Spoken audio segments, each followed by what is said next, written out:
มอยสุงค่าเมื่อในเป็นวันที่เศร้าเดือนธันวาคมที่12ปี2565เป็นวันเสาร์ในตอนให้ข่าวใส่หมอหอมมีข่าว2ตอนที่มาเปิ้นเผานะคะนะตอนที่1ค่ะมีกูมันกูหนึ่งค่ะเนาะอยู่จ้อมกันมาข่าวตั้งก็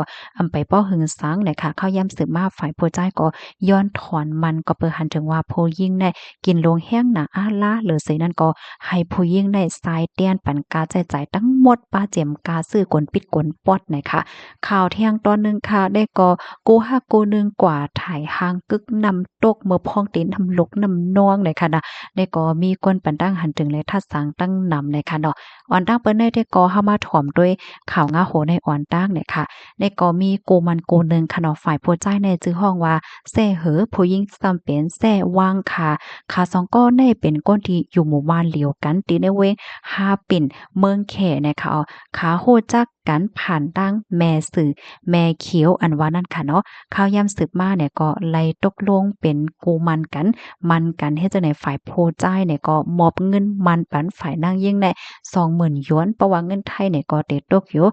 89,000เฮงบาทเฮ็ดจังได๋อ้อข่าวยามสืบมาค่ะอิงเนอฝ่ายผู้จ่ายในซ้ำมีป้ายมักมีเปิดไว้เสียงล้านหมาหลาค่ะเนาะก้นที่หอที่เฮือนเขาเปิดไว้เฮ็ดจังได๋ที่เว้งลงเหอเป่ยเสียแล มันจ่ายเนี่ยก็แลจู้เอาก็หักกูมันเนี่ยค่ะเมื่ออยู่เมื่อกินเมื่อใจเพราะว่าจัดปานจ้อมกันตีนั้นเฮ็ดไหนคะอ๋อฝ่ายนางยิ่งเนี่ยก็จอยเฮ็ดการเฮ็ดงานตีในเสียงล้านเขานั้นหึงถึง6เหลือนโดยดีอำไลหาบกาจางสังเนี่ยค่ะว่าได้เป็นการเฮ็ดเส้นสายไม้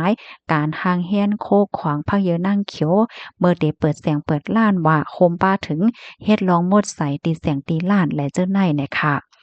กำไดเนาะวายเสขาสองก็อยู่โฮมห้อมจมกันมาข้าวตั้งก็ไปป้อหึงสังเนาะฝ่ายผู้ใจายนั้นซ้ำว่าย้อนถอนมันในว่าลัดในลองตั้งเปิงเป็นมันว่าฝ่ายผู้ยิ่งได้เลิกเหตุการณ์อันง่ายๆเก้ว่าก็ซ้ำกินใหญ่กินหลงกินหมาล่าตั้งน้ำตั้งหลายเนาะกินกูวันกินก้าคือก็โป้เฮ็ดจังแหนม การล่มล่าด้วยถึงเฮ็ดลองหมดใส่ที่ฮอที่เฮือนก็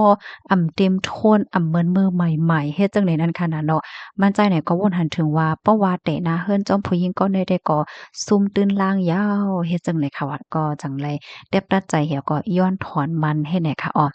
นอกเหลือศีลนั่นค่ะนะฝ่ายผู้จ่ายเนี่ยละเฮ็ดไว้เส้นสายหมายโกสำเซียนเปิงค่ะตั้งแต่เมื่อคบทบหันผู้หญิงก็ได้เด้อค่ะเนาะ ว่าได้เป็นกากินกาใจกาจ่ายกูจะกูลวงเพราะว่ามันนับส่วนคมทั้งหมดก็ตกอยู่หมอก30,000หยวนบ่เป็นเงินไทยซ้ำหมอก133,000เฮงปลายเจินไหนในขนาดเตรียมไว้กุ้มเมี่ยวค่ะป้าเจ็มเงินซื้อกวนปิดกวนปอดซื้อในกวนซื้อในซื้อปอดว่าว่าเฮ็ดจังได๋ค่ะนะเหี่ยวก็เฮ็ดของให้ฝ่ายผู้หญิงในสายเตียนปันขึ้นตั้งหมดเฮ็ดได้ว่าแน่กำแน่ฝ่ายผู้หญิงก็ขึ้นลาดอันขนาดเนาะว่าโอ้โฮฝ่ายผู้ชายแน่เป็นคนที่ตวกนั่นน่ะเนาะตวกเล็กๆลอกๆตวกหมดข้าวตั้งคกเหลือนตีป่นมาใน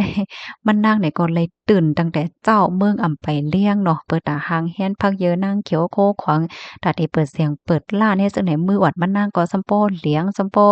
กัดปอดลางลงไว้ก็เพราะว่าที่เมืองเขานั้นซำกัดแฮงหนาเนี่ยค่ะว่ากาจางก็ไลหับโยนเลี้ยวก็ว่าไลหับนะคะอ้อเลอเซนนั้นห้ำว่า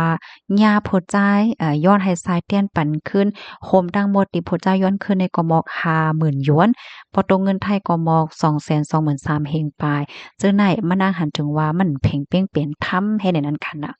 กำในข้าวยามสืบมาเนาะโพจ้ายก็ขึ้นมาลัดว่าการใช้จ่าย30,000หยวนนั่นเป็นการใช้จ่ายโฮมกันไหนมันยอมรับอยู่ว่าก้อยก็ว่ายืนยันว่าไหนมันจ่ายไหนสำป้อมใครและจ่ายอีหังกะค่าหลองเงินไหนกำนำแต่ก็ผู้หญิงค่ะอันจ่ายเงินไหนให้ไหนค่ะว่าได้นะ กับในฝ่ายยิ่งก็ขึ้นลาเทียงว่ามันนางได้ต้อนเฮกห้องซื้อเสื้อผ้าซื้อโคนั้นก็เกี่ยวเสียงเงินค้ำกาคันใหญ่กาคันลงอีสังกูจะกูลองอันที่มันนั่งซื้อมานั่นก็เป็นการแจ้จ่ายขั้นปื้นฐานและอันลำลองในภาวะจัดปานก้วยเนาะ หรือเห็นนั่นมานั่งยังลาแทงว่ายังยามเอาเงินโตมานั่งเนี่ยค่ะนะจอยใจจ่ายซื้อลองใจจ่ายในเสียงในร้านเฮ็ดจังไหนป้าเทียงลูกกวนไหนเขาผู้จ่ายมาเปิ้นผ่าวทอนมันยกเลิกปล่อยปังแขกจังไหนใน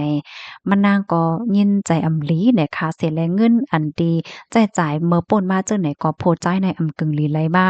ตัวแขก็มาย้อนขึ้นจึงหนังไหนนะคะค่ะสองก็ในตกลงกันไรค่ะนะถึงกว่าที่ร่วมแตบรัตตะลาค่ะกำในตั้งฝ่ายร่วมแตบรัตตะลาเขาในก็ไรแตบรัดว่ากาจ่ายเมื่อพ้องที่อยู่โฮมห้อมจอมกันนั่นมันเป็นการซื้อใจซื้อจ่ายซื้อปันรวยนำใจนั่นขนาดกำนั้นแลฝ่ายนางยิ่งในอำโหลไรเตี้ยนขึ้นอำโหลไรปันขึ้นเฮ็ดไหนเนาะตั้งฝ่ายผู้ยิ่งอันไรเฮ็ดการอำไรรับกาจ้างนั่นก็ฝ่ายผู้จ่ายในเกิดลีแลจอยจ่ายปันกาจ้างตอนดานางยิงเฮ็ดไหนตอนดาเงินมันนั่นได้ก็ขึ้นปันไรอยู่เฮ็ดจังไหนนะเลื่อนสุดค่ะสองก็ตกลงไรใจกันเหี่ยวก็ฝ่ายผู้ยิ่งก็ยอมเอาเงินมันตกอยู่10,000หยวนค่ะเนาะ10,000หยวนเนี่ยก็บ่เป็นเงินไทยได้44,000เฮงบาทปันขึ้นที่ฝ่ายผู้จ่ายเนี่ยค่ะข้อมูลตอนในค่ะเลยเป็นมาที่ห้องการข่าวสดออกไว้เนี่ยค่ะนะมีจดมีจี้น่ะเนี่ยค่ะเนาะพี่น้องเฮาค่ะหันถึงจะหือพวงเนาะเพราะว่าจัดปานก้นกองก็เหมือนกันเนาะมันก็เล็กก็เลยกูดีกามลีกว่ามันก็เลยครบทบญาติลงหลากหลายหลายเจิ้งหลายเปิ้งเนี่ยค่ะเนาะปอพี่น้องเฮาคาโลตั้งหันถึงพี่น้องคาโลสำหันถึงจึงหือเงินมันเงินหมายในเวสังว่าลิกับลีเตียงเนาะเป็นพี่น้องค่ะในจองได้ย่อมปันขึ้นเลื่อนสุดนางก็ในได้ก็เลยปันขึ้นกว่าได้เขาได้นะเงินมันไว้ก็อยู่จ้อมเขาหกเลินไป